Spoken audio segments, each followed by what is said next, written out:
हितोपदेश अध्याय 7 व्यभिचारिणी ठारू सतर्कता। हे मोहर पुत्र, मोहर कथा सबु पालन कर ओ मोहर आज्ञा सबु आपणा हृदय संचय करि रख। मोहर आज्ञा सबु पालन कर, तहिरे तुम्भे बंचिब ओ आपणा चक्षुर तारा परि मोहर व्यवस्था रक्षा कर। तुम्भर समस्त अंगुली रे ताहा बांध, तुम्भर हृदय पट्टारे ताहा सबु लेखि रख।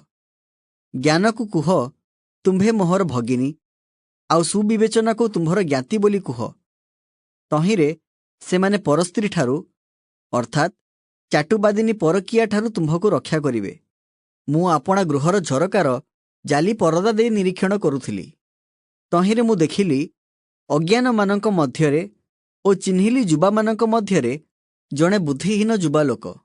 व्यभिचारिणीर गृह कोण निकटस्थ गली देई जाऊ जाऊ ताहार गृह को जीवा पथरे चलिला। सेतेबेले गोधूली समय, दिनाबसान हेउथिला, रात्रिर कालीमा ओ अंधकार समय। तहिरे देख जणे स्त्री ताहा संगे भेटिला, से बेश्या बेशधारिणी ओ अंतकरणरे चतुरी। से बड़ तुंडेई ओ अबाध्या, ताहार पाद निज गृहरे रहे नाही। से केबे केबे सड़करे, केबे केबे छकरे थाए ओ प्रत्येक कोणरे अपेक्षारे बसी थाए। सेही स्त्री ताहाकु धरी चुंबन कला, आउ निर्लज मुखरे ताहाकु कहिला, मंगलार्थक बळी मो निकटरे अछि, मु आजि आपणार मानत पूर्ण करिअछि। एणु तुम्भ संगे देखा करिबाकु बाहारकु आसिली ओ जत्नरे तुम्भ मुख अन्वेषण करिबाकु आसिअछि, आउ तुम्भकु पाइली। मु सुजनी ओ मिसरीय सूक्ष्मसूत्रर डोरिया वस्त्र आपण पलंकरे बिछाई अछि, पुणी गंधरस, अगुरु ओ दारुचिनी रे मोहर सज्जा सुबासित करिअछि।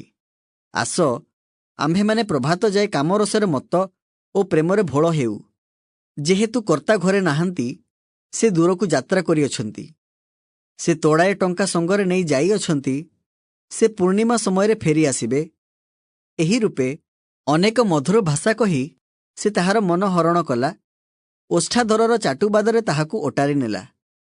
जेपरि गोरु हत हेबाकु जाए ओ जेपरि बेड़ी पिंधिबा लोक निर्बोधर दंड पाइबाकु जाए, सेहीपरि से सेही क्षणी ताहार पछे पछे गला।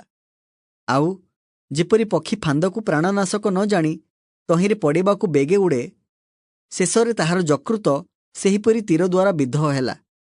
एणु हे मोहर पुत्र माने, मोहर कथा शुण ओ मो मुखर वाक्यरे मनोनिवेश कर।